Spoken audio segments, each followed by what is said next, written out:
It's not about a ton of weapons with 18 bajillion attachments. It's not about earning kill streaks to take out the whole map with a nuke. It's about the skill of the player. Your success depends solely on your abilities in the field, where you're equally equipped against all other players. In a first-person shooter genre that's bogged down with modern warfare military clones, it's refreshing to take a look at ShootMania Storm. The Nadeo-developed title brings competitive gaming back to its roots. Like Unreal Tournament and Quake, ShootMania Storm is a twitch shooter filled with fast-paced, frantic combat and simple controls, but with an unexpected strategy. Nadeo is the team behind Trackmania, a racing game that ShootMania shares many similarities with. The player moves fast, so the movement feels very race-like in nature, and the controls are simple. The movement is controlled by WASD or your 4 arrow keys. The left mouse button fires your weapon, and your right mouse button and or your spacebar is used to jump and sprint. Those are the controls. There's no swapping between weapons, crouching, throwing grenades, none of that. All you have is your weapon, a few points of shielding, you're eliminated when your shields are gone, and your boost for sprinting. There are currently only 3 weapons in the game. The rocket gun is the standard weapon, firing slower moving projectiles that take away 1 armor per hit. Firing the rocket gun at the ground causes a splash effect that will displace but not damage the enemy. Likewise, if you shoot at your own feet, you'll be knocked up into the air. The next weapon is the Nucleus. It's a short-range weapon that you'll switch to automatically when you're in a building or tunnel.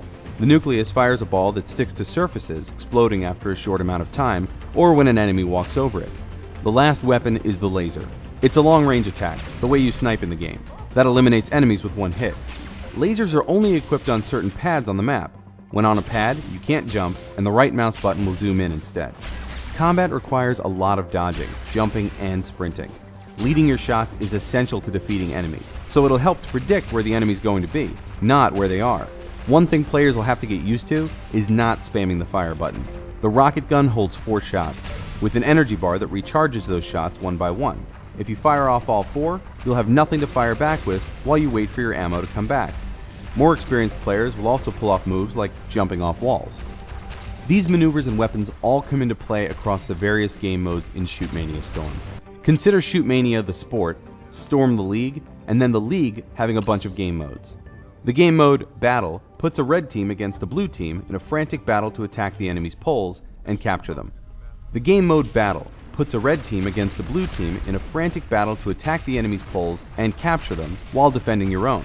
What's so crazy about this mode is that the attacking team and defending team swap every 15 seconds, unless you capture a pole. Royal is a massive free-for-all deathmatch. As players are killed, a tornado-like wall closes in on the map. If you get caught in it, you're eliminated. Another game mode is Joust. Joust is a 1v1 matchup, first player to 7 points wins. You have a limited amount of ammo with the rocket gun, and you must go to designated poles to refill your ammo. Elite is another competitive mode where 2 teams of 3 players fight in a match to 9 points, but you must win by a 2-point margin. Other game modes include Heroes, Melee, Siege, and Time Attack. For the competitive modes, Joust, Elite, and Heroes, there are competitive leaderboards with ladder points and rankings. The more people you defeat, the better they are compared to you, the more points you get. You also climb in rank by playing Royal and Battle mode. What's great is that you can see your rankings from the menu. The game looks pretty, let's leave it at that. If you're an editing junkie, you'll be happy to know that you have access to the same map editor that Nadeo used to create the official maps. It's the same amazing map editor from Trackmania.